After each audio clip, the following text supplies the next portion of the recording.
that you'll listen, but I'd suggest letting my subroutines handle the final approach. Excellent work, Cortana. Thank you. Are you ready?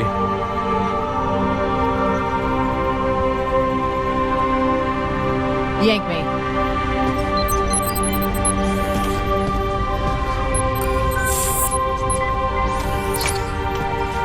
Good luck, Master Chief.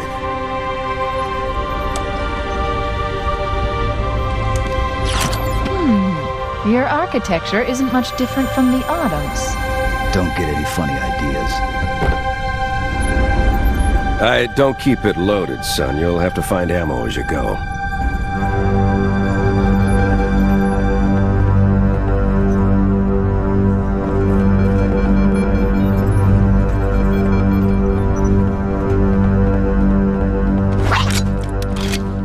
Welcome to Wide Flank. All right, hello. Welcome to another episode of Wide Flank. This is a Game Club episode, and this month, or really month and a half, almost 2 months, we played Halo. Yeah, sorry it took us so long. I had COVID, and Danny miraculously didn't get COVID somehow, even though we lived together. But everyone else in my household did, and I was sick for like 15 days. So, also, this is Danny. Say hi, Danny. I also got married.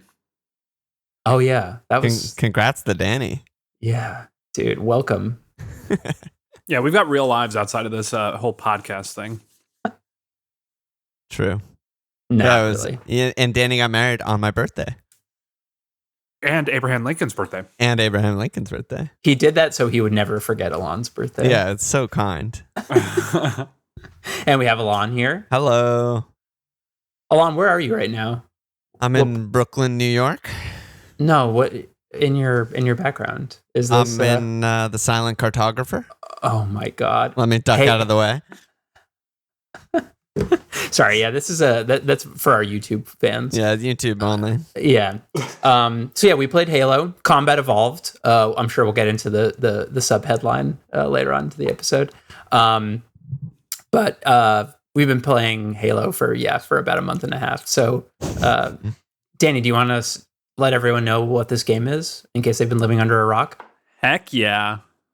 So Halo CE, Halo Combat Evolved, came out in 2001 for the Xbox. It was one of the original Xbox's launch titles. So it came out, I guess it was like November 5th, same day as the console. It was developed by Bungie and published by Microsoft Games, and was the 5th major title released by Bungie. They had made 2 installments of an RTS series called Myth and 2 shooters called Marathon and Marathon Durandal. Halo Combat Evolved is included in every list of influential early FPSs, and a lot of the same conversations of Doom and Quake. But it's really distinctly known for launching the console gaming and especially the console FPS market. Especially that time, like controller versus mouse and keyboard was much more controversial then. Even more so than it is now. Now it's settled. Controller's way worse. Yeah. Although then Fortnite kind of pulled it all back, and now controllers are good again. Yeah. But and Rocket League, but the game, was a huge success. It spawned one of the biggest gaming series ever, the Halo series, and there's a huge extended universe of books, short films, and now there's a Paramount Studios TV show that already is getting critic reviews, so that's coming out very soon. But yeah, one of the best considered one of the most important and best games ever made, and we played it. It's also, I think it's funny. I was laughing. You said it took like a month and a half or 2 months. I think it's the shortest game we've played. Also, it's like 9 hours or something. Yeah, we beat it. Alana and I beat it in 2 nights together. 2 nights on the hardest difficulty. Yeah. So just to be clear, so all of us played this co-op. Alana and I played together. Then Teddy played with one of our diehard fans, Milk in Discord. Yeah, he's a stalker. We can't get rid of him. Halo. He subscribed on Patreon, and we felt like we had to play with him. Yeah, just pity. It was a pity co-op campaign. Yeah. There. Yeah. Co-op is the way to go, though, on this game, right? I can't even imagine having played it co-op, I can't imagine like doing it again solo. It'd be so much less fun. Yeah, so me and Shane, our session we were on the Keys mission, the second to last mission, and it kept crashing on that mission, and you have to start all the way back at the beginning when you play co-op. So I played the last mission by myself, and it was so much worse. I was like, there were so many cool moments that I just like didn't have anyone to share it with. I was like, yeah, this co-op is just totally where it's at.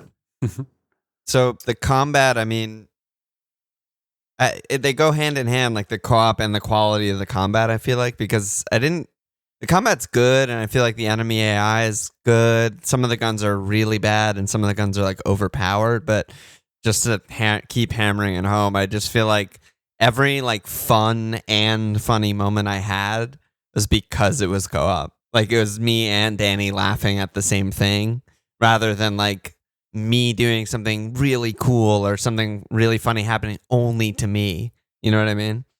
Yeah, it was, and a lot of things that weren't that funny are automatically funny because of co-op. Right. You know? Right. Yeah, I do think I want to revisit this at the end, but I think so many games that I think are mediocre I would consider excellent if I could play them with another person. Yeah, that's true. Because I think there are a lot of problems with this game, but it was just so fun playing with my friends. Yeah, I mean, I guess we're just talking about the co-op, but yeah, there's like the sense of adventure together that, again, I don't think I'd have solo. It'd kind of just be like, especially some of the bad levels, I'm just like, can this just end? Like, I just want this to end. But when I'm with Danny and we're fucking doing shit and jumping around and in the vehicles together, I'm like, this is sick. You know, we're like out here shredding, and both roles are fun, but both roles also feel like sort of important, you know, like you're giving each other cover. You're like constantly rezzing your partner in crime by getting out of danger and then getting back into the fight together. You're calling out like gun drops because you can only hold 2 guns, which is really weird for an FPS, but kind of fun for that reason. And then one thing that I always said about like Counter-Strike versus other FPSs that have failed sort of to try and get into like the esports scene, like in Overwatch, is like part of the joy of watching Counter-Strike and playing with your friends is like you get to watch your friends do cool shit when you die, and they get to watch you shred in a 1v3, you know, clutch or something like that. Whereas like in a respawn game like Overwatch or whatever, you never like see, like Teddy could be having the best soldier game ever, and I'm just like, sick, you know, but like maybe if you got play of the game, I'll see you do one thing the entire game, even though you carried and were like insane. But in Halo, you get to sort of like, it's very like you're both participating in the same fight. I see Danny do stuff all the time. Like I see a big enemy get headshotted and I'm like, oh my God, fuck yeah, you know? And then when you die and you're just watching Danny like run around, it's like surrounded by enemies, like kills a bunch, like gets around a corner, reses me. I'm like, yes, let's go, you know? Yeah, I have so many things I want to say. First of all, why is the death cam when you're watching your friends so bad? That's just like 20 years ago technology or something. I don't know what it is. Yeah, the counterpoint to what you just said, Alon, is the death camera. Yeah. Sometimes I was like, oh, did you see that, Shane? He's like, no. I'm like kind of just like looking at your ass. Back. Yeah, like, I'm like at your stomach. But yes, that I'll just chalk that up to technological limitations. Yeah, that's what I did. So should we back up and talk about Halo at all, like what it is, or like sure? No? Yeah, I don't know. I mean, just okay, fuck it. Everyone knows. If you don't know what Halo is, read a book. So did you guys have different roles when you were like in combat? Because you said like you mentioned roles. Like was one of you like I'm going in, I'm probably going to be the one who's going to die, I'm going to hang back and like respawn and snipe, or did you guys just kind of like? I'm just laughing because I would just constantly die, and Danny was just like the hard carry who would like win the 1v20 enemies and then res me. But I don't know, Danny, did you feel like we had different roles? No, I actually think we played pretty similarly. I mean, we had some like difference in weapon preferences for sure, but it was kind of like we were kind of like, okay, I guess this fight we're just going to charge in, and that'll be like what we did. But yeah, I mean, Alon's selling himself very short. Those 1v20s were 1v40s before, or 2v40s originally. Right. I just had to hold. I had to hold up my end of the bargain. But I don't know. It was just like. It was just, if we had I feel like the way we played was so much more informed by the weapons we had at any point. Like sometimes Alon had the needler, and so, that definitely changed how he had to play, because he, has to get in close, versus if we both have human pistols and it's all grunts and jackals, like, we're sitting in the back just, picking them off. Duck hunting. Yeah. We also, shoot through that little crack in the shield. The center? For the jackals? Not is it the center? I feel like there's like a little edge of the shield. That's where their hand is. You can shoot their hand and then shoot them once in the head. Okay. This is the cleanest way to kill a jackal. Yeah. And that continues in all of the Halo games after. You use your DMR, BR, and shoot the hand and then the head. Shoot the hand, kill the ghoul. Yeah. The two weapons at once thing is, it's sort of, I think, brilliant by them, because I totally agree with what Danny was saying. It very much informs how you're gonna enter a fight. Like if you have shotgun and you have bullets for it, like you're going in and you're killing everything and you're an unstoppable god. But yeah, there's times when you get respawned, right, and you have assault rifle, which is so trash and so inaccurate and just like the worst gun, and you just like have to pick up whatever shitty Covenant gun you find, and that's kind of bad too, and like you just play a totally different style. But also I think, at most of the FPSs up until Halo, or at least the big ones on PC, where like you have like 9 weapons in your inventory because you're on keyboard and you can do that. And Halo, I think a lot of what they did well was just simplify the whole genre and to be like, no, you can only have 2 because that's what's easy on Xbox and what's easy on console, and it just worked. It made it all much more seamless. Yeah, it is funny how much of what Bungie did with this game was either a product of they had no time, or the fact that they were making a game for controller for the first time, and like the weapon limit is because they couldn't figure out an easy way to switch between like 10 weapons in your inventory on controller. So they just made it 2, so you could have one button to switch back and forth. Easy. Right, like GoldenEye, you like, if you want to change your weapon, you like cycle through each weapon. It's like so clunky. You can also like pause and then like scroll down a list of your guns and like equip so it. Bad. It's so bad. Yeah. So yeah, I like just, okay, you can only have 2. Yeah, like a lot of the decisions I feel like were almost like business decisions. Like, nope, we just have to like trim that and just make it really easy, right? Like nades, you can just throw them. You don't have to put your gun away. You don't have to pull out a grenade. You just press one button and you throw your grenade. Like melee, like you don't stop shooting or put your gun away or anything. You just insta melee. It's really strong. Like just like everything, they just like, nope, that's not fun, or that's too hard to make, or we can't figure out how to make that clean. Cut it, Fucking assault rifles got me heated. I'm just thinking about how many. It's definitely the gun I shot the most. Well, yeah, because you respawn with it. Yeah. Well, you respawn with it, and a clip is like 100 bullets, but doesn't do anything. It's so funny. It's just so insane to make that gun, and the reticle is like so big, and the bullets just go everywhere. Like that is the pure like run and gun. It doesn't really matter if you aim, just hold down, shoot, gun. So I was thinking a lot about Doom playing this game. Yeah. Doom 2016, of course, because I didn't play original Doom, but like this is just like a true FPS, like in the same way that Doom 2016 is definitely like the perfect shooter. It's like but you can see so many of the pieces and kind of the genre characteristics in this game as well. Kind of like the constant combat. You're stopping to regen health every once in a while, but it really is just like there's projectiles everywhere. The enemies are moving around a lot, getting angles on you, throwing grenades. Anytime you're in combat, you have to be on the move and really dialed in.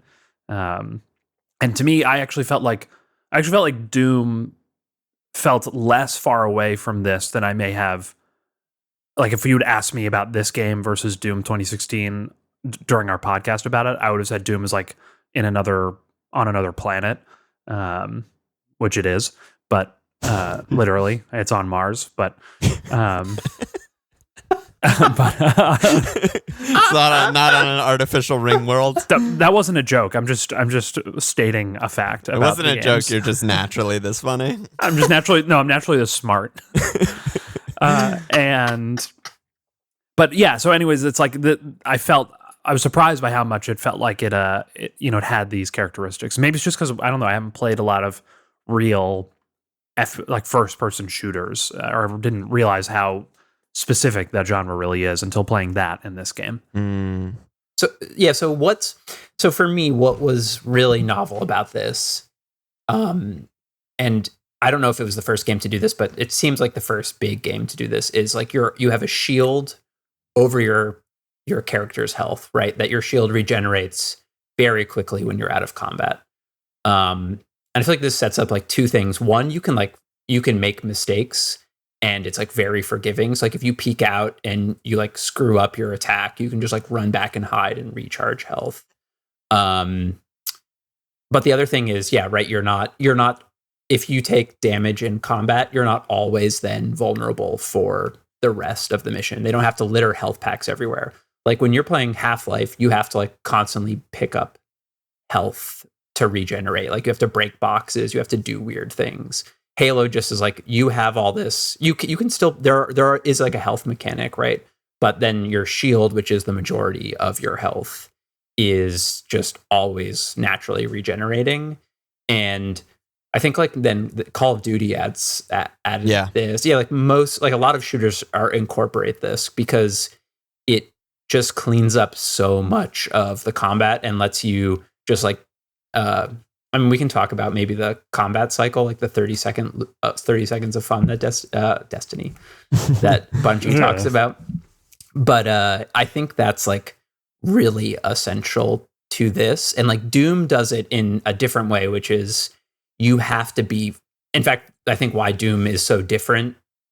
It's like so special, but it's in this similar realm. It's you have to be participating in combat to regenerate your health. Yeah. And it's like you're doing the thing that you want to be doing, and the better you're doing it, the more you're fighting. Yeah, the more you're sustained. Whereas in Halo, like it's kind of on that trajectory, but still you have to like stop fighting to heal, and you have this like kind of downtime segment. Oh, go ahead, Danny. Yeah, I just was going to say two things about health in this case, and one is in like Half-Life. Also, I guess Halo does this a little bit, but it's like there are health packs around the game, and then anytime you're going into a serious moment, it's like here's a full health and shield regen station, and there are definitely fights in a game like Half-Life 2 like you literally can't, if you're too low on health, it's impossible or extremely difficult, and the shield in Halo kind of always gives you a chance, even if you're, I mean, how often were we down to one red all the time. HP bar? Yeah, like constantly, and still able to go into a brand new room and fight. And, you have to play differently, but it's very doable. And so I think it just kind of similar to what weapons you have, it just changes the way you have to play. But yeah, and for me, this is part of the simplicity and the like trimming of the fat that I was talking about before also, right? Because like if you're playing a campaign with checkpoints, and there's like a lot of checkpoints in this game, which I like, but if you're in Half-Life 2 and you hit a checkpoint and you have 5 health, and then every time you die you respawn with 5 health at the checkpoint, like you're kind of fucked. It's a very bad experience. But this, that you just don't even have to worry about that, because at minimum you have full shield all the time. It's just like that, like dumbing down is like a negative way to put it, but I think it's a really smart way to deal with a pre-existing genre on moving to console, really. And then the other thing I was going to talk about was just the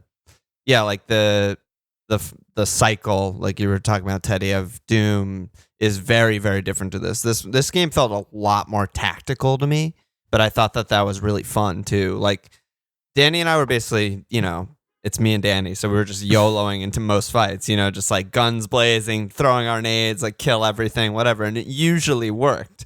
But there were some fights where we died like 2 or 3 times in a row, just got like destroyed, and we were like, oh, okay, like we just need to slow down, and then we won every time, which I like being rewarded to that, just to be like, okay, there's like them over there, you have sniper, I have rocket launcher, you kill them, I'll kill the hunters with rocket launcher, then like you get to the banshee, like I'll go to the warthog, and then it becomes like a different, it's almost like not a first person shooter in that moment. It's more of like a war game or something. Like I've never played Battlefield, but I imagine it's more like that or something where, the hugeness of the levels really comes into play, and it's like, no, this is like a distinct Halo moment that would never exist in Doom. It would never exist in Half-Life. It wouldn't work in any of those games.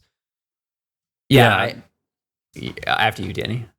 Thank you. Yeah, just because I feel like we're going to get away from health, which is, this is the key to the game, is health and shield. It's an interesting like learning mechanic where instead of getting a game over or getting sent back to a checkpoint, the shield, and especially in co-op, and especially like the co-op respawn mechanic, you can like get into a fight in the wrong way, back up and reset. And if you're playing solo, you get that to a certain extent because you're always going to regen some health, some substantial amount of health. And then in co-op, it's especially so because you've got that, and you can get all the way out of the fight. Both of you respawn, and they're like, okay, now we need to approach this differently. Right. Did you know that in Legendary your shield regenerates faster? I didn't know that. We only played Legendary, yeah. Yeah, so I was looking up the difference in difficulty, and like number of enemies is a huge one, but also like you do a lot less damage, like or enemies have a lot more health. Huh. But I always love this when they do this in games, but like some version of this, but your shield recharges faster, and I think it's like to balance that, right? It's like you're going to be doing a lot more fighting. The fighting itself is going to be a lot more challenging, but we're going to like your respites will be quick, and if you can like get them in, you'll be back to fighting again. Right. And I think that's like a really cool way to like up the skill level, right? It's like you are being more tactical, you're being more efficient, I guess, in the combat, and like, can you make it from this cover to that cover? And if you can do that, then you're going to be rewarded by like a faster shield, even though there's like 3 times as many enemies or something. So, just thought that was a little I did quirk. think also I didn't want to forget to say this, but I did think the enemy AI was really good. Like, especially for a game that's over 20 years old, like they take cover, they throw grenades, they dodge your grenades, they dodge your vehicles, like they swarm you from different angles, they know you're hiding behind a rock, like all of these little things where you're like, you kind of like don't expect, even like the little guys, the little shits, the grunts, if you like, they're scared of you and like run away with their hands in the air. Like it's very cute and funny, but I was like, oh, this is kind of cool that they all have like personalities and very distinct fighting styles, which I had forgotten about and I was really impressed by. Yeah, and even with the grunts, it's like if you get in too close and don't kill them fast enough, like they'll pull a grenade and you'll be fucked, and yeah. And I think there's a lot happening with the AI that until I saw written out, I didn't really realize was happening, but definitely contributed to the immersion in the fights, I guess. Like if there are multiple elites alive, they'll send 1 or 2 to go up close and kind of like flush you out. And then other ones will stay back and shoot at you when you run out of cover. There's like stuff like that happening all the time. And I think when something like that happens in the game, it just, all you're thinking about is like, oh my God, an elite's pushing me. Or like I need to try to run back to this other cover to get Alon to spawn or something. But really it's like this very smart, especially for the time, AI system. And all the Halo games, really iterate on, they build off of that for sure. But like dodging, the number of times they dodge a headshot with a sniper rifle or human pistol or an overcharged plasma pistol. It really helps the combat. Yeah, for sure. Right. I have all these opinions about I don't know if they're different races, but like, or species, but like about like what grunts are like and elites are like and jackals are like, and I have different feelings about them, which is like an amazing a bit of world building, and without just like a bunch of sci-fi exposition. Yeah, without Cortana, like this enemy is a grunt, and then like your codex opens with all this information. Exactly what I was going to say. Like if this was Halo 2016, there would be like a 90 codex deep thing about every specific enemy and how they interact and what guns they're good against, and what guns they're bad against, and what they carry and how they attack. It's like, fucking leave me alone, man. The only reason I would read any of those is if I had a fucking podcast about it.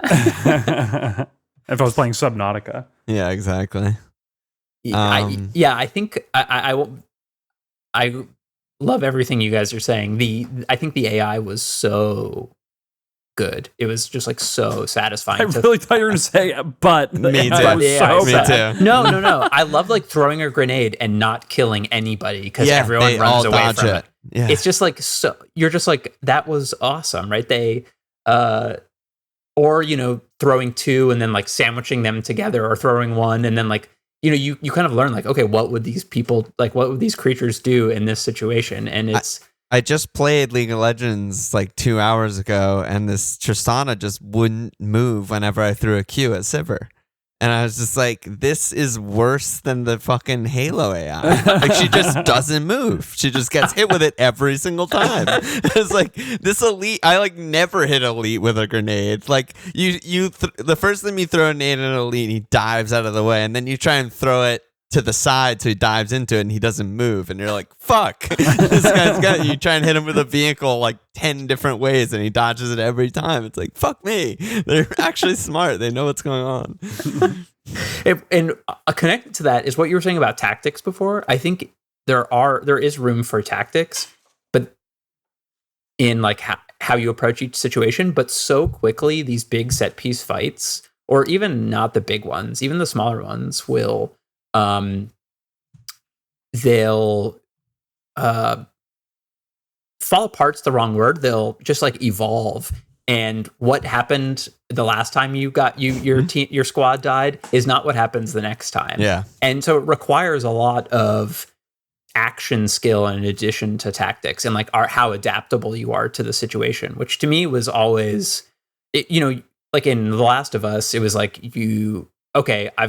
I go here, strangle this guy, kill that guy, shoot that guy in the head or with an arrow. I died. Okay, then I'm just going to add one other additional kill onto this, and then you just keep building it. And you can't do that. You can do it a little bit in Halo, but very quickly, like the alien, like the Banshee, is somewhere else, and whatever you had planned is just out the window, and you just have to adapt. And I thought that was always like really. I just feel like I was always like in an action moment, despite it being, I guess, like one other feeling I had during this was like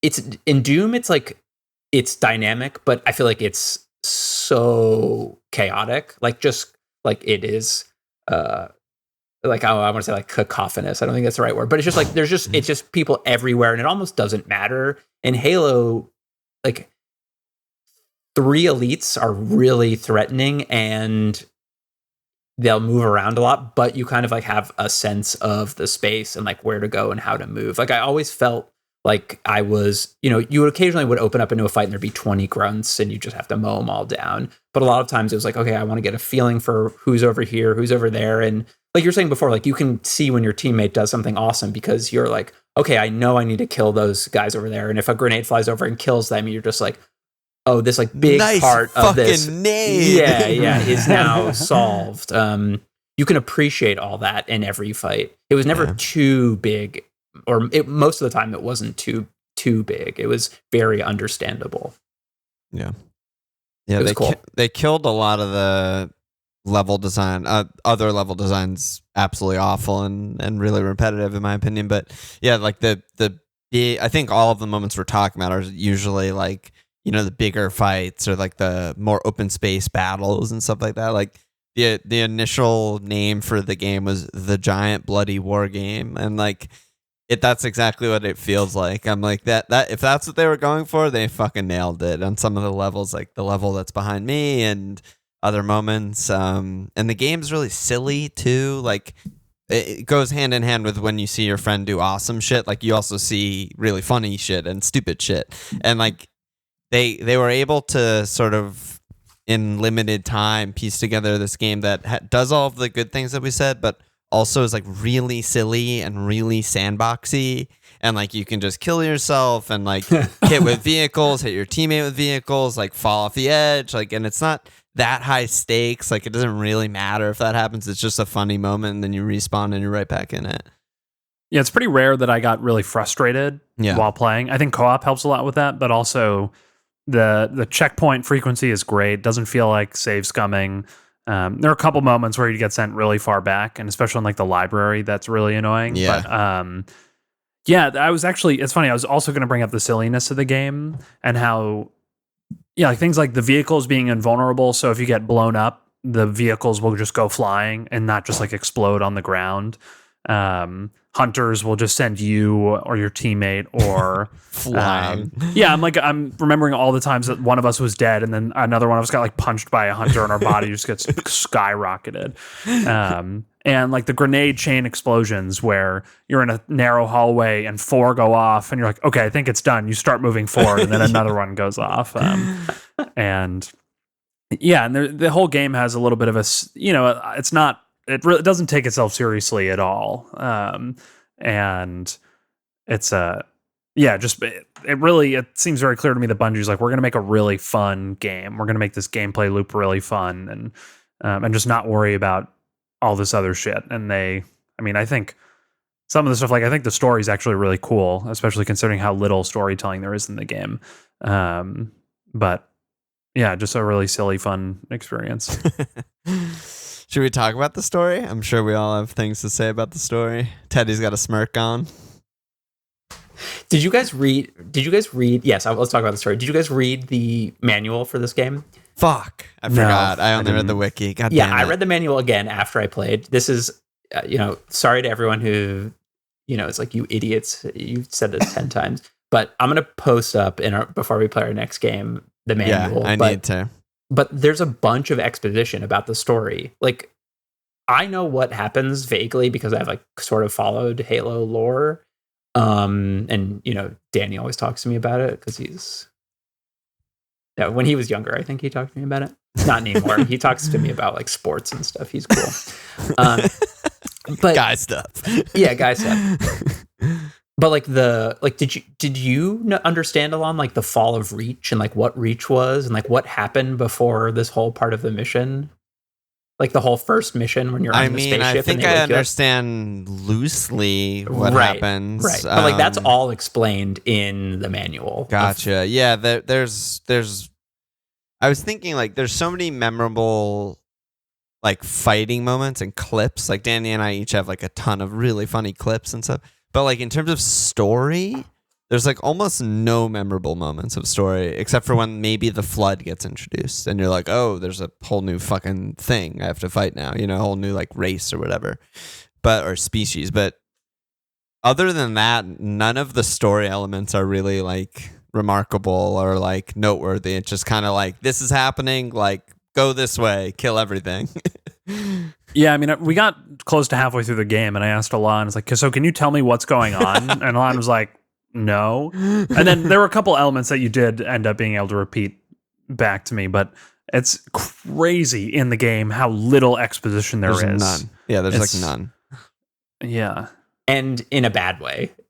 Yeah, no exposition it's not in a bad way. Good. Yeah, it's not good. The story is like the most cookie cutter, like bare bones. I guess unless you read the manual, that like nothing happens. Like Keynes barely says anything. Like Cortana barely says anything. Like Johnson has like his moment at the beginning of the game and then barely says anything. Like a lot of what Danny would ask me, like, do you know what we're doing now? I'd be like, yeah, I think we're going to get keys from the fucking aliens. What are they called again? Like it was so basic.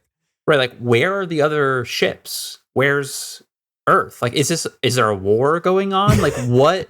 Like, there's just like so many questions I had. Like, who are the aliens? How long have they been at war? It seems like we're cool. We know these aliens and we don't like them. I don't know. It didn't. There was just so many things that were like taken for granted that seemed maybe worth diving into a little more. Well, it's interesting that it's interesting to hear that there was a bunch in the manual, because it is clear from the plot elements that they had the kind of world around it pretty well understood. I'd forgotten that Reach was like, that they knew about Reach. I mean, they like talk about at the beginning of the game, they say they just, hyper jumped from Reach. And but also considering it feels like the way it's told, it almost makes it feel like they don't actually have a story thought out at all. But even what's happening in the game, it's like there's this ongoing war with this main alien covenant, religious covenant, and you find this Forerunner installation. It's a weapon that you think the covenant wants, and it's like, actually it's not a weapon. They like, well, I guess you don't know that they worship it at the time, but like, it's a weapon. You think they're going to use it on you. Then there's this other species that the Forerunners run to eradicate that are like a virus. And then there's like a monitor, which is a remnant of the Forerunners. It's just like this, I don't know. I find the story really compelling, and it's strange because of the way it's presented. It doesn't feel like it's as well thought out as it actually is, or interesting as it actually is.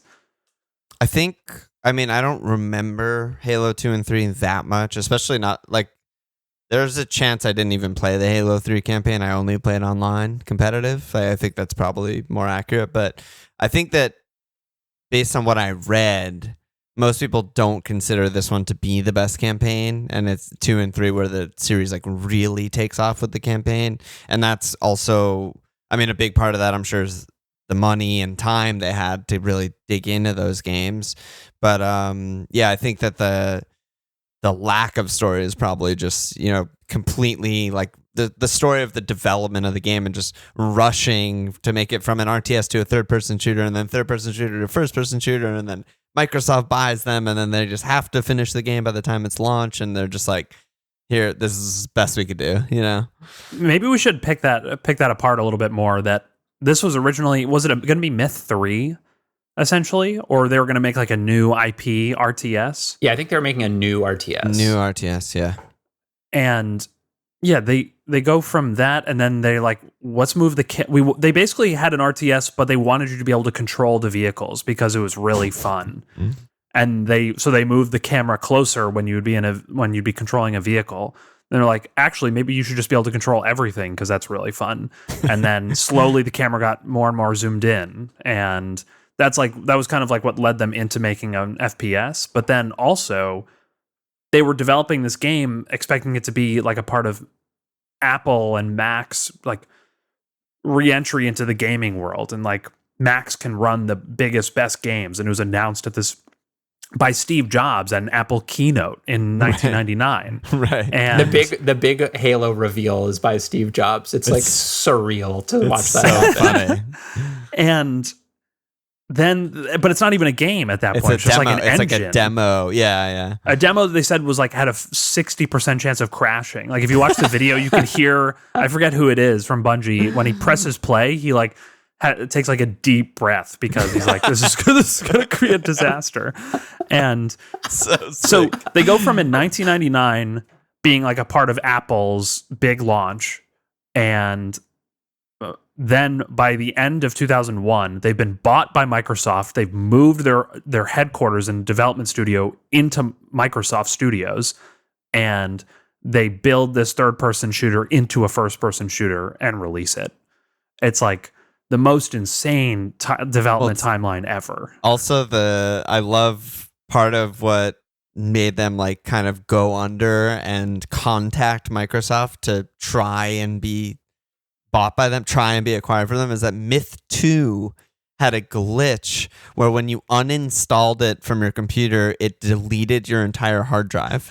And they shipped 200,000 copies of that game, and they lost $800,000, which I'd imagine now is like well over $1 million in inflation terms, but they were just like broke and totally fucked. And we're just like, please rescue us. We're a good game company, I swear. I think they're also just like, we don't want to make games for computers where you could do something like this. Right, Like, that's probably fair. That's probably fair.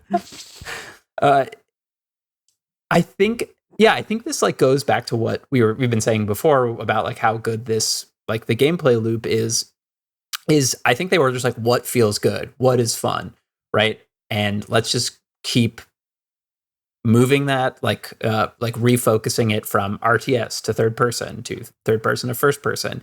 And they found something that is like the kernel that is so awesome. Yeah. And yeah, like we had a question like, do you think from Svenny, who was like, do you think this game would be as successful if it was an RTS? And I think the answer is, first of all, no, because could a game be more successful than Halo? Yes, like that's the obvious answer. But the other one is like they know that it wasn't as fun, right? They were like, if we trust them at all, it's like they are finding what is good here and building off of that, right? And I think that's what makes Bungie and Halo special here, is that kernel that they built off of. Yeah, which is Dugan's question also sort of related. He said, despite the flaws and cut corners in the game and knowing what followed for the Halo franchise, this is the greatest success story in the history of video game development and crunching. I mean, like, I don't know that much. I don't know enough about the history of video game development and crunching to comment on that, but it's really remarkable. And there's like there's a Leonard Bernstein quote that's like, to achieve great things, two things are needed: a plan and not quite enough time. And it's like, yeah, I mean, just the fucking grinding, the sleeping in the office, the small crew. It's just like a throwback to how games used to be made, you know, and sort of like, again, related to Doom, sort of the Two Johns era of just like, we're just like 5 dudes in a house in Louisiana, like sleeping on the floor, eating pizza and Coke for every single meal and just making fucking Doom because that's awesome. You know, it's like, it's like reminds me of that kind of vibe. Right. Yeah, it was only 40 people, which It's just crazy. seems amazing to me. Yeah.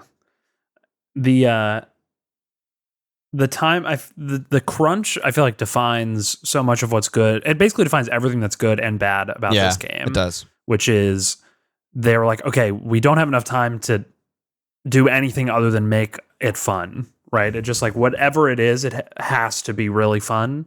And then also, it's obviously responsible for the terrible level design in so much of the game. Which I remember I heard Dugan after, because he finished the game before we did. Yeah. And he was talking about how he was like actually surprisingly disappointed by some of the level design and reuse. And I was like, it's they use the same assets, but everything feels pretty different. And then, especially when you get to the library mission, which you're in the Forerunner installation trying to get the codex, and you're literally moving between floors and everything's identical. You're like getting lost, and you're fighting the same enemies coming out of the same vents and waiting for Guilty Spark to do anything. It's like, it's like 20 minutes of it. It's really long. Crazy. That was definitely the least fun part of the game. Yeah. That we made, and we kind of lost our heads, I feel like, during it. It was like friendly fire was happening more often, and yelling at each other, in jest, yelling at each other about, taking care of your vent and stuff. But I think it's where the silliness stopped. helps again. I think it's where we stopped also, right? Like it's probably where everyone naturally like stops their sesh. It's like you get through that, it's like, holy shit, like I need a break. Like, let's finish this tomorrow, because it's just such a grind. Yeah. I feel like I lost my mind. I was like I'm still doing this. I'm going down another hallway that looks like this, shooting Flood with my assault rifle as they pour out of the vents. I literally was like, did we like start the level over again? Am I in like a loop? Like, what happened? It's so unbelievably bad. I couldn't believe it. Yeah, and a large part of it is what Danny said, right? Is that because like there are games, nothing immediately comes to mind, but there are games where it can be fun to like learn a space, like learn a level, figure out where to go on your own type of vibe, which the library is, but it's not fun when there's no way of figuring it out because everything's identical and there's no indication of anything or map, or there's not even a chance to learn the space because it's like the same thing over and over again. All the textures are the same. There's no, like, sometimes you go under the tunnel, sometimes you go through the tunnel, and you just have to like, you're just like a rat in this like annoying maze. Yeah, and then a mission like the Silent Cartographer, you backtrack and you're driving around the same island the whole time, but you get to like drive around in the vehicles and there's new enemies, and that's kind of like, to me, that's like, okay, we don't have any time to build a new level, so let's like at least make it fun to kind of go back and forth on this island, you know, searching for the cartographer. And yeah, I mean, we don't need to talk more about the library, I don't think, but it's just like, that was a, you know, example of, I don't even know why they did it. It was just like, this game can't be 7 hours long. We need to add some time. Let's just have filler. Let's listen to Guilty Spark whistle and send them up and down the library. Yeah, right. It's like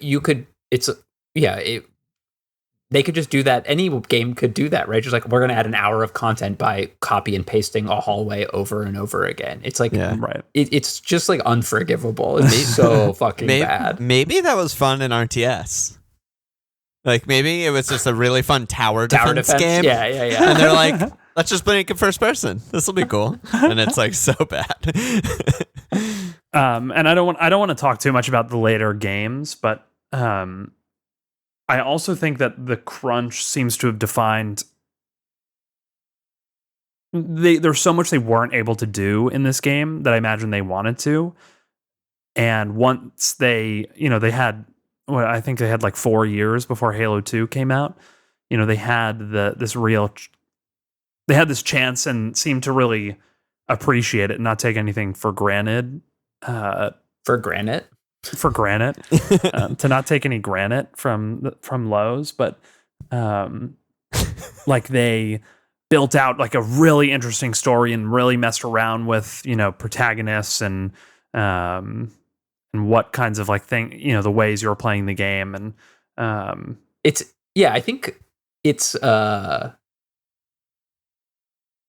one part of the crunch also, and like, is this a good piece of sci-fi I want to like mention, I don't want to lose this, is it's a copy of Aliens, right? It's like, this is a stylistic in terms of like a lot of the characters, the vibe of like the action for like the grunts versus the aliens. It is like we're taking these familiar sci-fi concepts and just making this like an action hero movie. And it's just like another thing that's just like kind of lifted and inserted here. Yeah. Which, you know, we do what we can on a limited budget, limited time. Sure, it worked. But yeah, you mentioned the protagonist, Andy, but also I think there's no antagonist. It's just like this faceless, nameless tower defense for half the game of just like these aliens. We don't know why they're mad at us or why we're fighting or why we're in a war. There's no bosses. There's just like little guys and big guys and everything in between, and you just kill everything. And it's like, I understand there's a time crunch there, but it definitely hurts the game, in my opinion, just that there's no like context or main villain or anything like that to anything. It's just sort of like everything must go. Yeah. Cool. Yeah. Good talking to you guys. On the aliens front, though, I'm curious what you guys think about this, because it's not like, I mean, it's an aesthetic decision to make it similar to Aliens and sci-fi and the way it looks and stuff. But one of the things I kept thinking about is like, this game isn't cool. And I mean that in like, the cool kids in middle school type of vibe. Like, Doom is like cool. Even original Doom. It's in hell. It's metal. Even the music was like in 1993 or whatever, was MIDI metal. And it's just like shredding and gory and bloody and like, you know, shit when you're young that you're just like, this is the coolest fucking thing I've ever seen in my life. But Halo is very like adventure and sort of PG, and like the aliens are kind of cute and there's no blood. And like, I was just curious what you guys, thought about that. Well, there's Blue Blood, which is cool. That is true. That is cool. It's very American. Mm. And it's not, and that's not cool, right? It's like very like That's true. like Master Chief is like the football quarterback, right? Yeah, He's like, yeah, it's true. And I think that's why it's so successful, right? It's like it is this sort of just like military fantasy where, like, I don't know, don't ask too many questions, just like just gun them down, right? And I don't know if I want to criticize it so much, but it is definitely a notable part of the game, right? Milk asked what religion Master Chief is, and I would just say like he's some generic Protestant and some milquetoast. Like, I just like go to church on Sundays, and I'm just very reasonable. And don't ask me about religion because that's a personal question. Yeah, I like milk. That's not weird. Right? Yeah. Very Captain America sort of. Yes, there's a super Captain American-y thing. Because the thing that made me like jump to this wasn't even the Doom comparison. Is when I was watching a YouTube compilation of alien scenes that Halo copied, and like alien scenes, like. It's like, come on, you motherfucker. Like, you fucking bastards. Rambo, headband on, kill everything. Like, oh my God, so sick. And they were just like, no. Like, Master Chief won't say anything the entire game. Like, he's a chiller. He just does his job. He clocks in, clocks out, saves the world. What's next? Like, yeah, no, it's true. He's so safe, right? He's such a safe character. Yeah. Do you know like why they did that? Why they didn't make him talk? My assumption is like they just wanted him to be like sort of a silent protagonist. Yeah, I think it's a Gordon situation. Yeah. But I know that in the later games he becomes more and more of a character every game. To the point where it's like a total joke in the new ones, in my opinion. Oh, really? Like in Halo 4 and 5, he's like talking all the time, and it's what the hell? So it's so stupid. He's because you have a really generic super soldier character who is now also saying really stupid generic things. It's like, right? That sucks. Right. That's kind of why he's like useful in like a universe context, right? He's like, he doesn't talk, he doesn't ask questions, he follows orders. Right, I think that's like, it's not necessarily the most interesting story, but it's like sort of why it works, especially as a video game. Like your AI tells you to do something and you do it. Like, yeah, it's like RoboCop more than it is, right. Another action movie. It's not really any humanity in this person at all. It's just like wake him from this pod and say like, we need you to go kill everyone and save the world. And he's like, I'm on it, Chief. You're like, when now? Or just tell me where and when. I'll go. Did the manual say how long he had been in cryosleep? Not long, because I think he's the last Spartan leaving Reach. I think, right? I don't know. Yeah, I think so. He's not. I don't think he's the last Spartan at that point. Yeah, the remaining Spartan 2, known only by his rank of Master Chief, was stored in a cryosleep chamber upon the Pillar of Autumn shortly before the ship made a blind jump across the galaxy in a desperate effort to lead the Covenant away from Earth. The Master Chief is easily the best soldier aboard the Pillar of Autumn, but many of the human military's finest also call the ship home. Like, even that flavor text is like, he's the sickest, like, blah, blah, but, like, hey, the other soldiers are doing their best. I'm like, yeah, what is this, third grade? Give me a break. Just say that he's the fucking best and the champion of the world. Like, I don't know. It's just so funny. That's awesome. Yeah, I think there's one. I know of one other Spartan in the lore who I think is alive at the same time. Oh, okay. Gotcha. But he's on like or different he ship or dies. He might something. die very soon after, but he gets off Reach. It's just funny that they put him in cryosleep and then immediately wake him up. Yeah.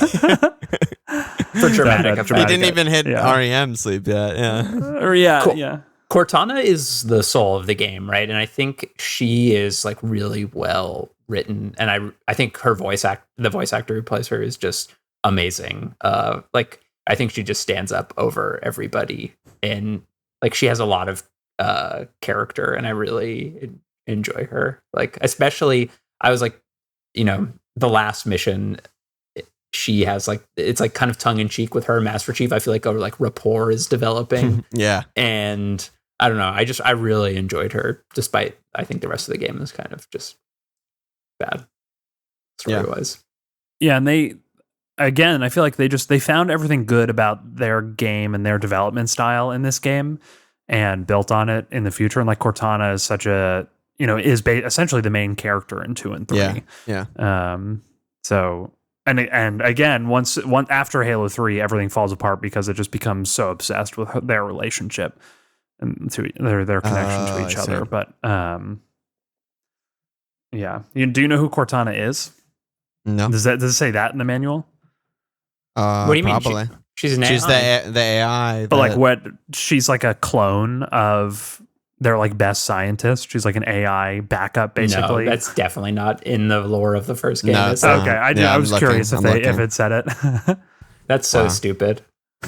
Well, she's like a hyper powered version, but like she is her spirit is. Stop she ruining shares a it. spirit. It's Halo Sorry. C for Yeah, me, this Danny. Come on. retcon is making me sick.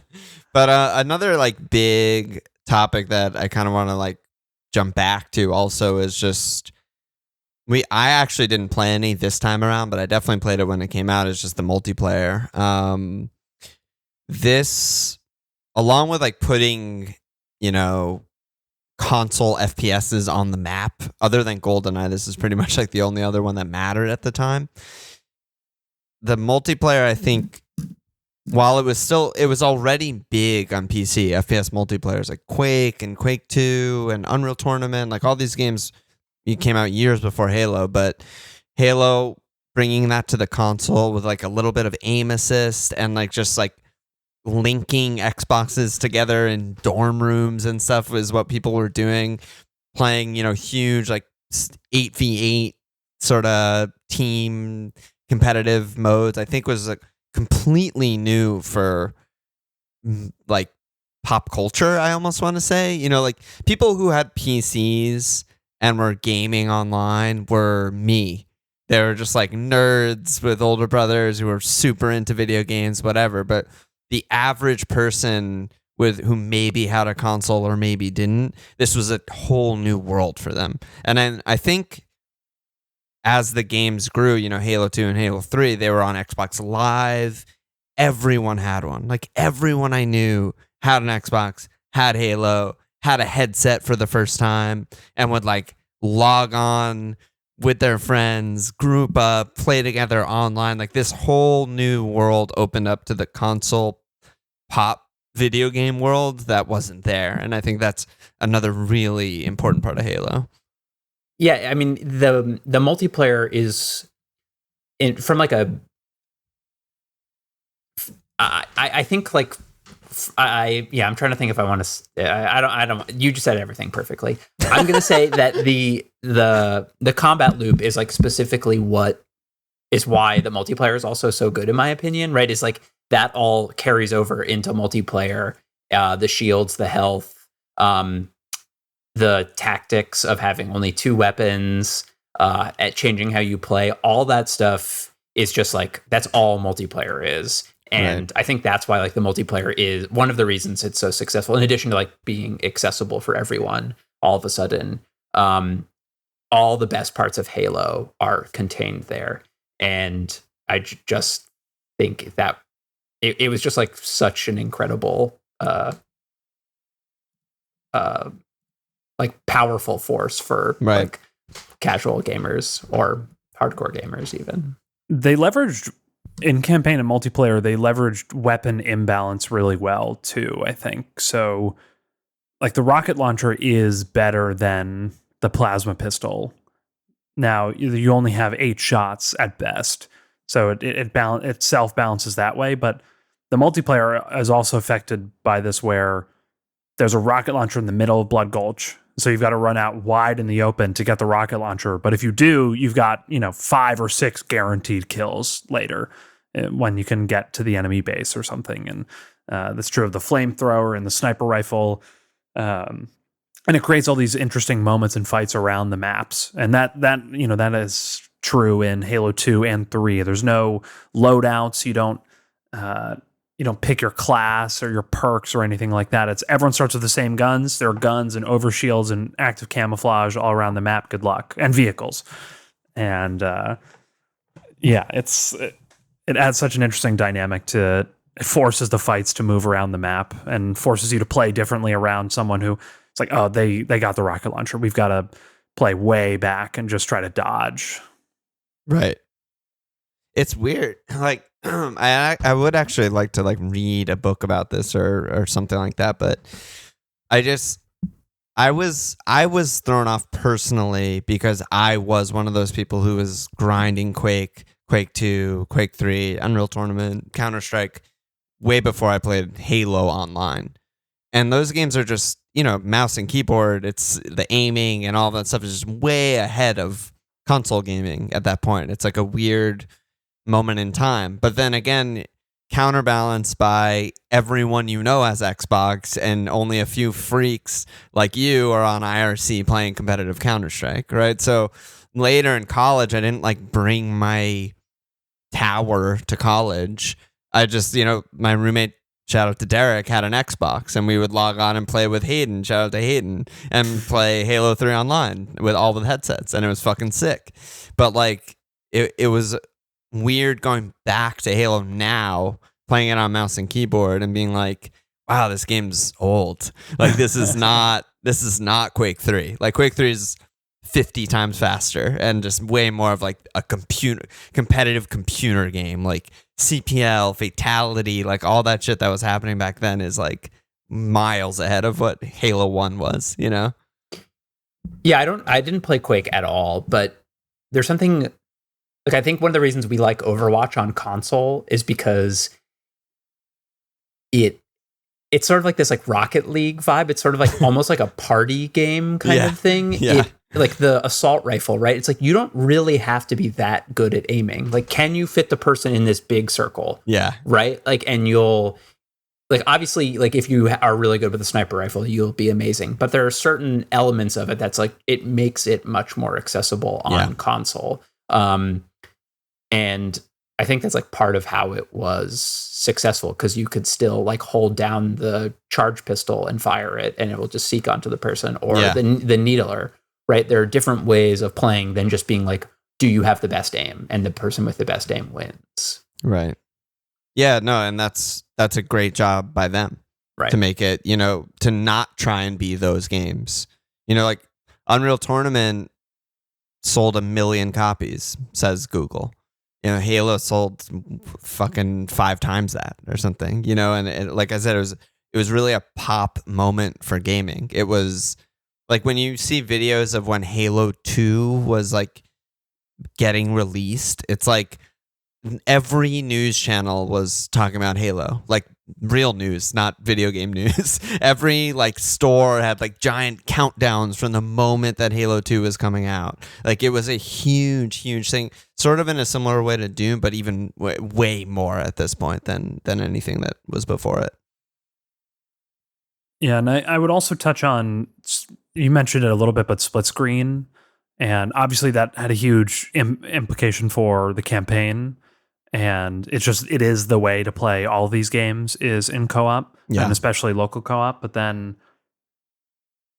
the split screen, being able to play split screen online multiplayer and split screen system link, you could play 4 people on system link on each console. So yeah, especially in like a dorm room situation where you have not that many Xboxes. It's like as long as you have enough controllers, you can get a ton of people in. And it's a LAN party, except you don't have to do anything. You don't have to drive your tower, monitor, mouse, keyboard over to someone's house. Mom, drive my computer over. Which is, of course, what I was doing. But yeah, and I think it was also this great thing that Microsoft definitely facilitated with the Xbox and then the 360 of making it really easy for people to play with each other online and in the same room. It was really easy in Halo 3. You could just sign in as 4 guests or 3 guests on one person's Xbox Live account and play all 4 of you in 4v4, like SWAT or Slayer or whatever it was. And, it's amazing how much Microsoft backtracked on that with the Xbox One. But Yeah, there's just an amazing thing about those games. It's just like it was really fun, and it was so easy to have fun with other people by design.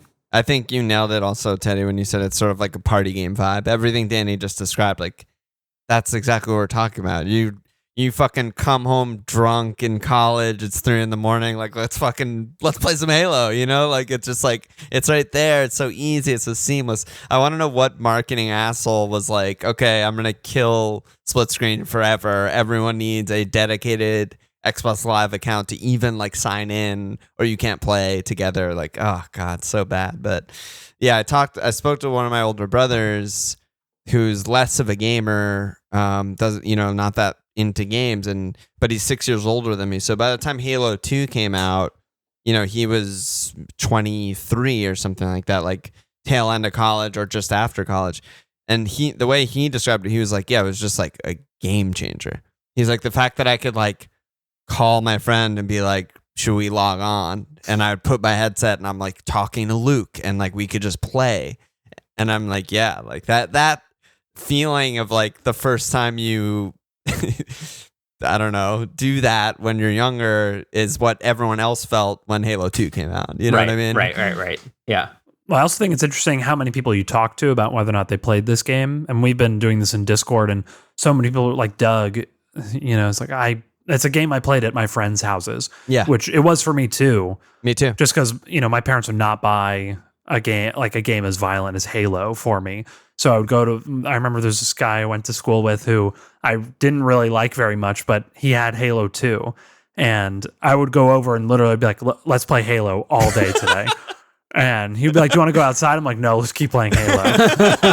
And it was funny because I got really good at Halo only playing at other people's houses. Like I didn't own it until probably a couple of years after Halo 3 came out. I feel like maybe sooner than that, but I never had Halo 2, certainly. I never but so owned many any people's of them. experiences like that. Yeah, I never owned any of them. And I've played 1 million hours of Halo. Yeah.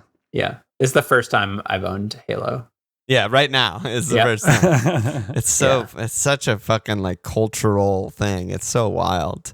Everyone's played it. Everyone's played online. Like it's just crazy. Yeah, and there's nothing. I was looking at Dugan's question of Milk's question of, is this an innovation or just a capitalization on previous games' achievements? And there's not that much about this game that is crazy revolutionary.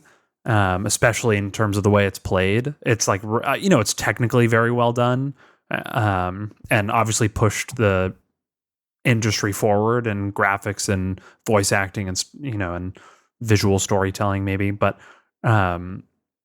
it's like impact is so huge. Ridiculously huge. And I guess it's not an innovation, but there's something about it that it was just, it was this catalyst after, post GoldenEye and post Quake and everything. It's just, it's great. It does enough right at the right time in the right setting, right? It's, like if this was a bad game to play, like if it felt bad to shoot guns and like the combat wasn't satisfying, it wouldn't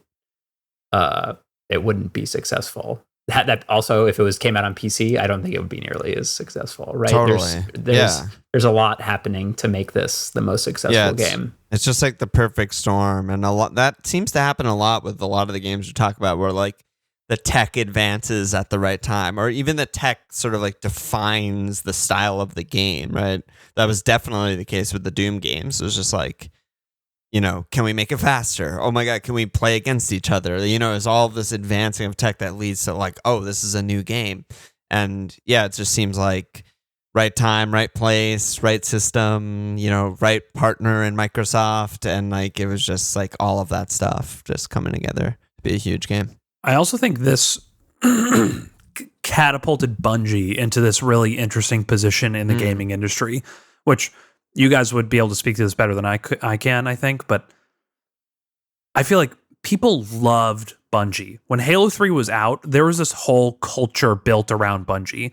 Everyone had their Bungie.net profiles and were on the forums and were tracking each other's stats. And there was file share in Halo 3. And this was they were like the people's game company. It felt like they were, they had community directors way before anyone else, and kind of like set the standard in how developers should communicate with their player base and take their feedback and put a lot of tools into their hands. And this game, it's just amazing that this game is what really did it and led Bungie into this position. And I also think it's like a testament to Microsoft as a publisher that they just let Bungie develop this amazing identity.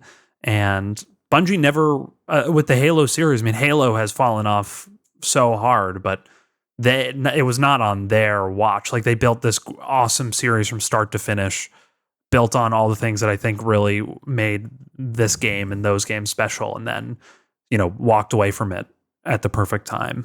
Right. Okay. We're getting a little too positive here. I'm going to bring this back down a little bit. Yeah, bring us back down. Good. I think Deathmatch is one of the worst things to happen in competitive games. I don't know. Is Quake Deathmatch? Those old games are mostly 1v1 games. 1v1. Okay. So it was 1v1, and it was all about, like, at least the way it was played in the competitive levels, 1v1, and it was like sort of about map control, right? So it's similar to what Danny was talking about. Well, there's like an overcharge armor and a rocket launcher and a shotgun, and people would have the timings down to everything. And like, so say I take a 1-0 lead, a 1-0 kill lead or whatever, and then I'm bunny hopping to when the next... Cortana. Yeah. Alon has a fantasy soccer podcast. And then I'm like, I have the time in my head, and when the rocket launcher is going to spawn, and I'm bunny hopping to there, and I know where they're going to come from. Is more like that. Right. I think there are a couple of problems I think I have with Deathmatch. Like, one, I think the big issue is snowballing, or just the better player is in such a huge advantage over other people. Like, I think Halo's shield, I keep saying overshield, but just the charging, the recharging shield.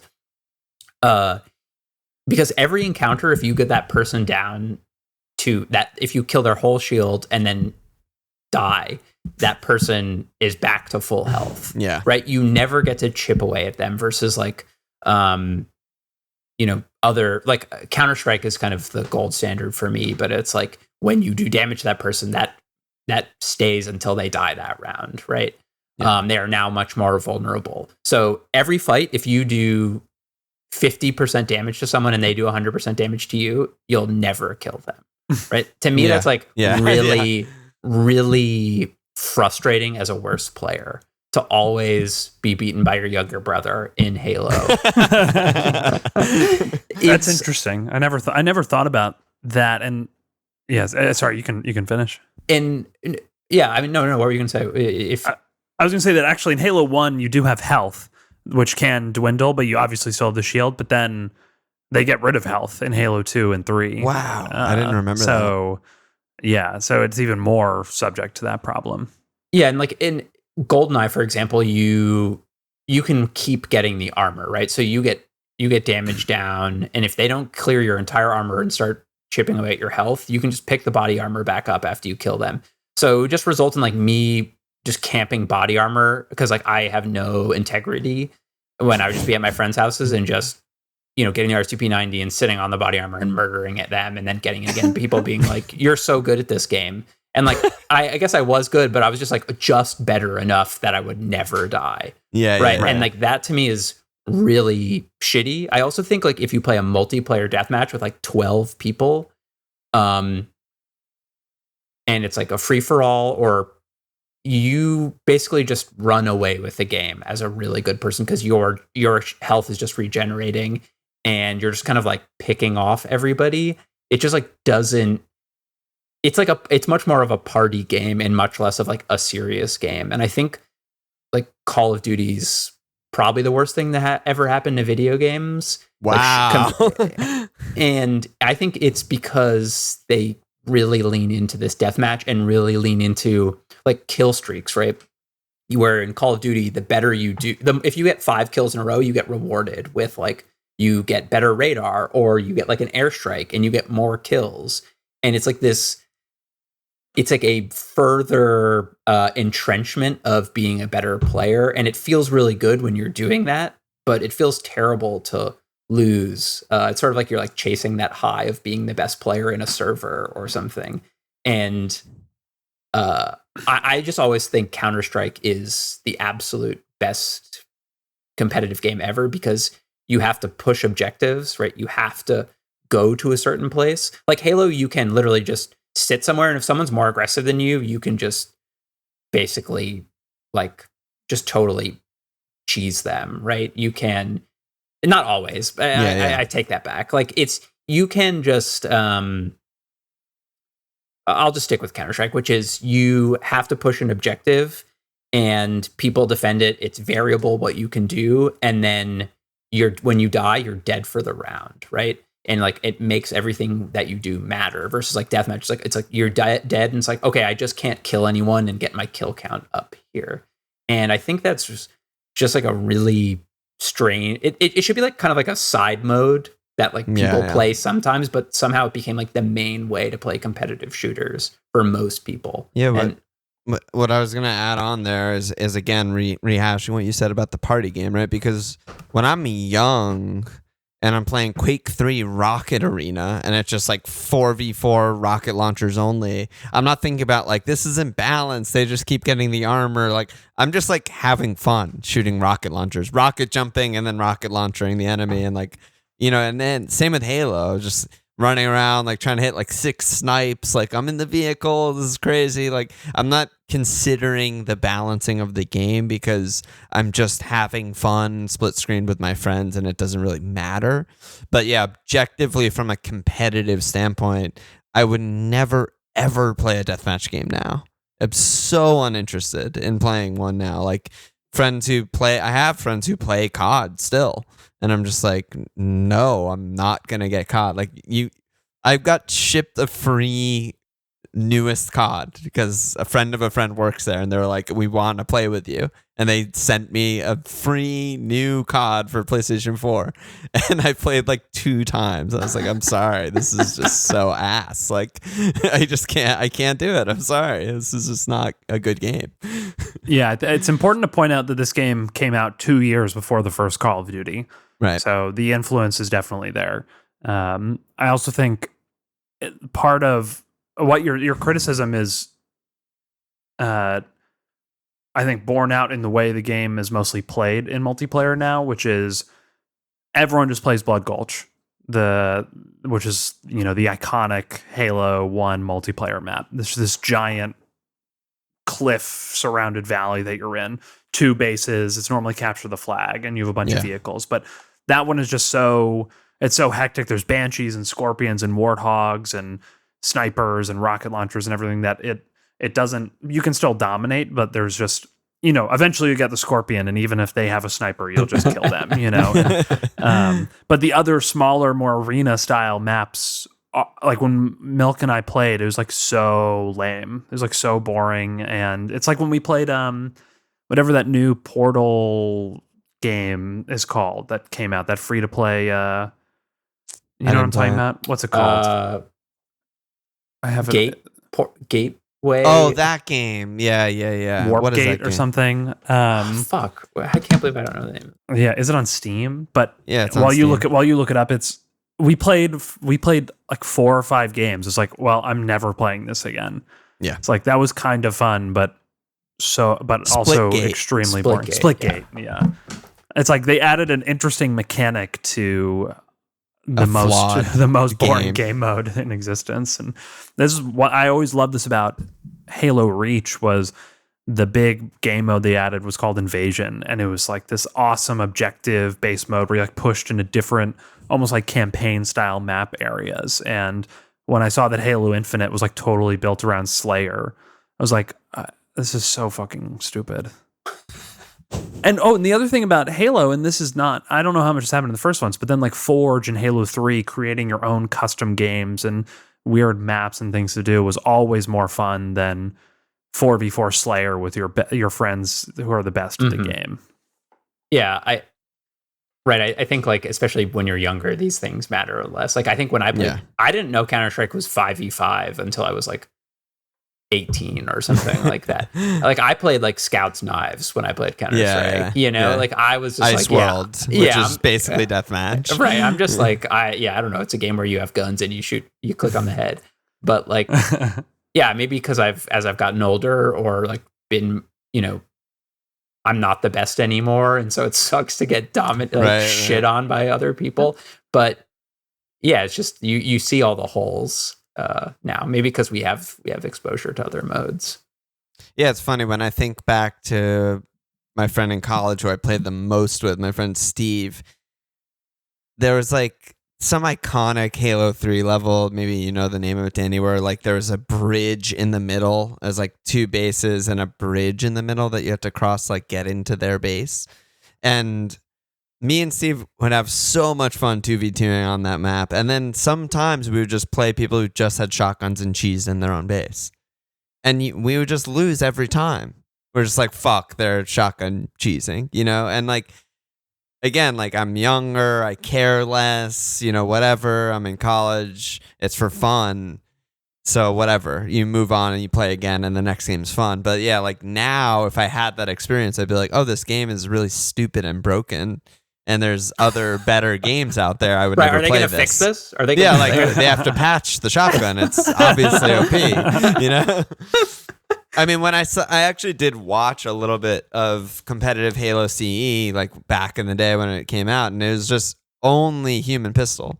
No one else ever used any other gun. They would just dominate like an area of the map with a lot of grenade spawns and human pistol from that area, and they're constantly throwing grenades. Like, because this game is just, I mean, this weapon is just so overpowered. It doesn't matter like how many needler shots you hit with me. I just two-shot you with my pistol. Human pistol, dude. Pistol. Is this game all about the grenades? So much of it, yeah. I think that's the best part of the game. I think that like the grenades are so fun. Yeah. Okay, cool. Sticky grenades are just genius. It's so good. They're so funny. Yeah, they're also hysterical. Yeah. Like they're funny, they're cool. Like when you get hit with a sticky grenade and you're just like, I'm going to die. Right? Like that experience is just unbelievable. It's just beautiful. So yeah, it's like I'm going to make peace with this moment because I'm dead. I'm dead. Or when you say I'm stuck and then you accidentally run towards Alon and Alon accidentally runs towards you. Yeah, I was literally yelling at Shane today, stay away from me. I was like, stay away from me because he's stuck that, but I didn't tell him he's stuck or anything, just screaming, stay away from me. Or like when you stick an enemy and they charge you and stuff. It's just like, it adds so many funny moments. And when you stick an enemy and it's a grunt and they're scared of you and they run into the pack of Covenant and kill all the enemies, it's also so good. Yeah, and that's another thing. And flushing them out. Yeah. That's another thing that they did. They continue to do so well throughout the series. The grenades are just always been the love it, the lifeblood of the combat. Whew. That's a podcast, folks. Yeah. Oh, can we talk about the graphics? And the remaster? And yeah, quick. Can we do a quick touch on the remaster? Yeah, talk to me. Well, game looks amazing for 2001 and for having no time. It's pretty nuts. I agree. I don't know what I can't think of a game that looks better from that year, but the remaster mostly sucks. Mostly really bad. Yeah, they just made everything really bright and not cool. It's like they added tons of textures to everything. It's like so sometimes weird. I actually like some of the textures they had, but a lot of times, like if you're in a base that's just generic over and over again, it'll be like paint stripes everywhere. It's like to give it more character. I'm like, it just looks insane. It looks like I'm like in a candy cane base or something. It's like it's not texture, right? It's like I don't know. Yeah, it's terrible. Yeah. There's also some really weird audio issues that I don't know if it's the remaster or the original. Like we couldn't hear shit. Couldn't hear. Also, the music doesn't play all the time. Yeah, the music was really glitchy. The cueing of the music was really inconsistent. We're like, Danny and I are like, we know that this is like an epic, amazing part and there should be music playing and it doesn't play. And then 5 minutes later, we hear like some drums beginning and we're like, where were these timpanis when I was fucking driving over the cliff? Like, yeah, and that's something I don't know if it was. Yeah, so I should have said this at the beginning that we all played the PC Master Chief Collection, right, and we played with original graphics. But Hayden, calm down. Yeah. So I don't know if this was a problem in, like, if it's a problem on the Xbox, but definitely something that there's no issue in Halo 2 and 3 with. Like, the music is so well done. So Marty did the music's sick when it does play. So great job, Marty. It is. The music is amazing. It really is. That main theme of like it's so sick. He wrote that in 4 days before the Mac demo because like we need music to play during it, and that song, the early version of that song plays. So it's like they had no time and they just whatever thing they did was so good. That's crazy. Except the level design. Except for some of the things, yeah.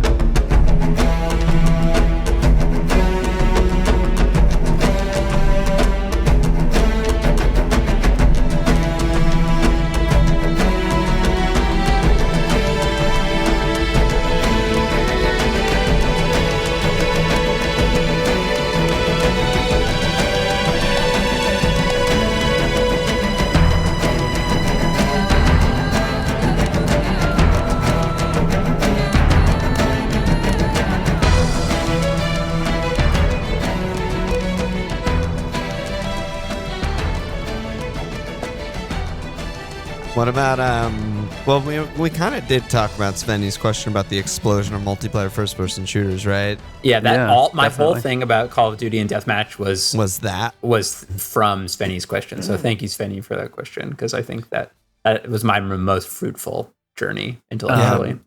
I'll touch on the red versus blue question real quick. Yeah, what about that? Which was, how much do you think the Machinima series Red versus Blue had an effect on the popularity of the series? And I don't think Red versus Blue in particular did very much for the series necessarily, but it's kind of like what I was saying before, or we're all saying that this was like such a cultural piece, and things like Red versus Blue just, enhance that feeling of community and the culture built around the game. And Rooster Teeth as a whole, had a huge role in that. That was the YouTube channel that made Red versus Blue and then became an actual media company. Crazy. Like that employed like more than 100 people. So yeah, it's a part of that ecosystem that, and I don't know how much it contributed to expanding the popularity of the series. I think it served to strengthen fans and players' connection to Bungie and to the game, to the community. Right. And Red versus Blue is great. How do you rank this campaign compared to the other Halos, Danny? It's definitely the worst of the three. Halo 1, 2, 3. Yeah. Yeah. I mean, I remember Halo 2 as being the most compelling. But the campaign's, it's the silliest and like really fun to just mess around with your friends. Halo 2 is impossible. And like on Legendary, there's tons of just like one-shot headshot moments that you have to deal with, which again, co-op makes a lot less frustrating. And then, but yeah, I mean, they're all, it's like saying, I don't know. I loved it, but it's definitely not as good. I'm making you choose a favorite child right now. Yeah, and like one of them definitely sucks, but I love him. I love him all the same. And without him, we wouldn't have 2 and 3. So yeah, exactly. Again, I can see all the pieces that came together later, so I love it for that also. Yeah, I can't get away from just how much of a sandbox this game is. It is really just, here's a giant level, and like these are how the physics work, and you probably have enough ammo. And here we go. There's no story. It's just like, flip your warthog and died, like respawn immediately. Like blow your teammate up, respawn immediately. Like it's just like they're just like. Can I jump that gap? Yeah, exactly. Dude, there's a bunch of my clips are just me trying to like get out of a Banshee, and you kind of like jump out of the back of it, and I'm like, on an edge and I just fall and I'm just like, oh fuck, I'm dead. And then I just respawn immediately and get right back into the Banshee. Like it's just like, yeah, they nailed the sandbox and fun part of it so much. Should we do ratings? Yeah. I think it's ratings time, right? Yes. Love it. Let's do it. Let's do it. Okay, so real quick, this is inspired by the Michelin rating system, where one is what's that? No, go. Where it's a 3-star system, 3 out of 3. One is you should stop at this restaurant if it's on your way. 2 is go out of your way on a trip to go to the restaurant, and 3 is make a special trip just to eat at this restaurant. So, Alon, if you were to describe the sensory experience of this game, what would you? Wow, that's really hard, actually. It's probably a 2. I think like there are like the glitches that Danny mentioned. That's not a 3. There's the repetitiveness of some of the levels. That's certainly not a 3. But there's also like a lot of stuff that even now is cool, like the light bridge, and when you drive over that, and like the plasma grenades and how they blow up, and the physics, and again like the music. It's a weird one because I didn't really enjoy the music in game that much because there was like it was too quiet or didn't come in at the right time. And then when I listened to the soundtrack outside of the game, I was like, this fucking bangs and is so good, you know? So yeah, I think it's solid 2. Cool. I also gave it a 2. So I for pretty much the same reasons, I think. There's a lot of good, but yeah, it's definitely not. There's enough that's not perfect. Yeah. I think it's a 1 for me. I just think like it's all pretty good, but like not that exciting to me. Yeah. The music, like I would say the music is my favorite part of the game. Like I woke up the other day just with the and I was like, okay, yeah, this music's cool. Yeah. Even though it's not the best song, but it's just like stuck in my head. I was like, just thought it was funny. But yeah, it's just I don't know, it's not, and it maybe it's just going back and playing it. Like I did think like the Halo ring when you first land Sick. looks really cool, but while there are a few moments where I'm like, this is amazing. Like even in the all graphics, I'm like, this is so cool. Like the scale, like in your background there, Alon, like the way the ring like gets smaller and you can see the terrain going up. I just thought that was just like incredible. But yeah, then there's the library, or the first level where you're just walking. Yeah, the through first the level's ass. The last level where you're just walking through brown wall after brown wall. It's like this is the worst thing ever made. So like, so you have to dock a point. Yeah. Fair. So there's some cool stuff to check out, but yeah, I wouldn't stay for long. What about fun though, Teddy? Fun. I would say 2. It's a 2. Yeah. I do think like it's hard because like co-op is like even the bad parts are good. Yeah. Right. Like, but there were times where I was like, I can't play anymore. Like after library, there were a few levels where it was just like, I can't shoot the shit with you anymore while shooting Flood. It's just like too brutal. Yeah. It's too scary, is what you mean, right? Too scared. Yeah, I was very scared. Yeah. So 2 for me. I had a 2 for the exact same reasons. Like with the caveat that with Danny, I had a 3 because like the amount of clips and like laughing in a 9-hour, 20-year-old game is unbelievable. It's unprecedented. But yeah, like exactly what you said. Just after the library, I was like, dude, we need a break. Like I need to just breathe air and do anything other than this. Like, do you want to play League? Like, can we just do anything else? Like, so it can't be a 3 for me, but very fun game. Yeah, I originally scored it as a 3, but now that I'm thinking about it, I think my benchmark is like Little Big Planet is a 3, and this is not quite as much fun as Little Big Planet today. So I think it's a solid 2. Similar thing. It's like I don't just want to play the Halo campaign all day. No. Right. Like I wouldn't jump in and play right now. Right, like sit me in front of Zelda, like Ocarina of Time, and I will literally just like run around that world, or Mario 64, right? Like I'll just go and go. It's like just so satisfying. But yeah, I can't sit and play the campaign all day. Yeah. And then recommend, which is what were our criteria for this again? Recommend was like, 1, you'd recommend to someone who likes FPS games, 2, recommend to a gamer, and 3, recommend to just anyone just must play this game, even if you don't play video games, right? Something like that. Yes. I have a really hard time with this for Halo, right? Because like, if I have a friend who I play Counter-Strike with, or a friend I play Overwatch with, or a friend I play PUBG with, I'm still not going to be like, you should play original Halo. That just won't ever happen. So I guess I'm saying 0, but even though I recognize the importance and greatness of and like impact that the game had, I just don't really think I'd recommend this to anybody. Is that too harsh? Maybe I'm like interpreting it wrong. No, I actually think this brings up a really good thing that I've been thinking of that I don't have a coherent opinion on, but there are certain games that are like products of their time, and you just can't go back and enjoy them the same way. And like Doom is a game like I can never ever go back and play. Like I've tried original Doom. Doom. It's just like it's like pushing the boundaries of what's capable, what people think is possible, and exciting people in that time.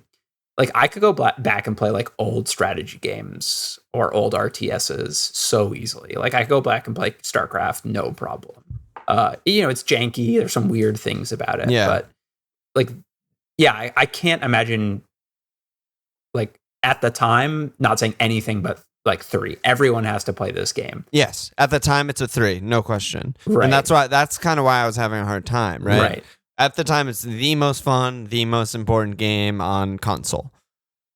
Right. But now I'm just like, no, like it's like recommending. It's like if you watch a movie and didn't really like it, but everyone says it's the most important movie for a genre or for a style or for a performance or a directorial moment or something like that, where it's like, well, I didn't really like that, but I recognize the importance of it or something. And you would never recommend that movie to somebody, right? You just be like, it's almost like I did the work. I saw that movie. I understand where it came from, but I'm not like, Ian, like, you want to replay the Halo campaign with me? Like, no? Can we play anything else? Interesting. So I don't know. Maybe I'm being too harsh, but that's how I'm interpreting our rating system. And I love you for it. Yeah, well, I think we've talked about this as well. Like, there are certain Hitchcock movies where, like, I would be like, you have to go watch this movie. It's amazing. Like, it basically was made yesterday. Like, yeah, it just like there's some weird things about it, but all the characters, all the writing, it's just really like it's contemporary feeling. Where I wouldn't say that about a lot of other old movies, which are just like homework that you need to do. It's like, yeah. So what are you giving it, Teddy? I would say 1, because like I think it's like if you like FPSs, like explore the history of this. Like even if it's not always fun, I think you'll find it interesting to that's fair. Go back and see. Like I did, fair. Right? I think it was. I'm really glad I went back and played the campaign, which I never really did. Mm-hmm. Danny? I think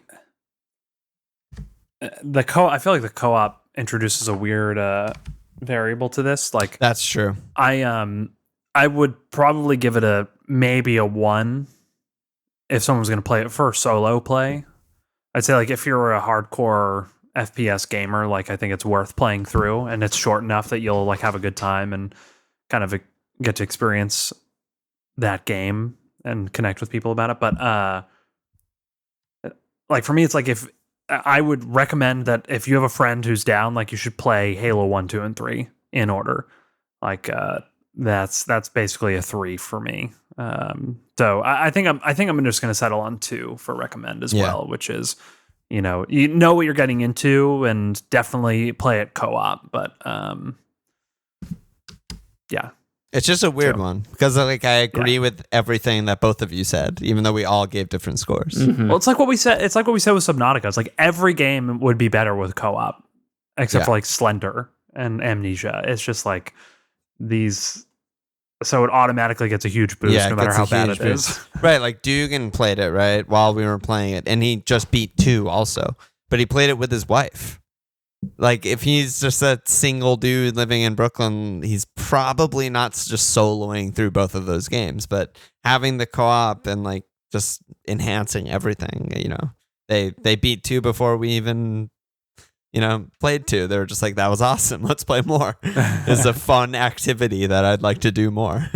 Yeah. Right, and I don't think we should be hesitant to be like co-op just makes everything better, therefore it's getting higher praise from us, right? Like if that's a really good way to make games fun, everyone should be doing it. Yes. right. That's a good point. Which is what I think, right? I just think like co-op is supreme. It's just like the most fun thing about games and always has been. Yeah. So I think we're just reiterating that here, and there's I don't think we need to hedge on that fact. Yeah, one thing that you just reminded me of that I meant to talk about earlier, but I didn't in the PC versus console era. Another special thing about Halo is that I don't know. I think the pandemic sort of brought this into light for me, to be honest. Not to be like too serious, but like, okay, dude, chill. It's a video game podcast. Playing games online with your friends, like we all do now on Discord with your friends, does not replace social interaction. Right? Pandemic, in the height of everything, when like no one fucking went outside or whatever, I would just fucking play with you guys all day. We would just play 8 hours of whatever we're currently playing at the time, and I'd be like, cool, I hung out with my friends all day. But it doesn't actually replace the like human need for social interaction and like the feedback response you get from being with a person in person, you know, in IRL. But couch co-op, like back when this came out, like it actually does, you know, like it's an actual social event and a hang and a fun thing that you do with friends in person. It's just very, very unique and different. Whereas back then, you know, I would walk home from middle school, get on IRC, play Counter-Strike until, you know, my parents forced me to go to sleep or something. And that was like, it's just not the same. Even though I think back and love those days, like, again, like co-op making everything better, but couch co-op specifically being like actually an in-person fun thing is really special. I agree. Fuck yeah. Good for mental health. Definitely. Yeah. Pro mental health podcast. Get outside. Get outside, folks. See those Discord friends IRL. Okay, should we do next game? Oh yeah. We picked our next game. We actually picked our next game, and it's on Steam, and we're actually going to play it. For the next Game Club episode, we will be playing a new game called Inscryption. Happy gaming.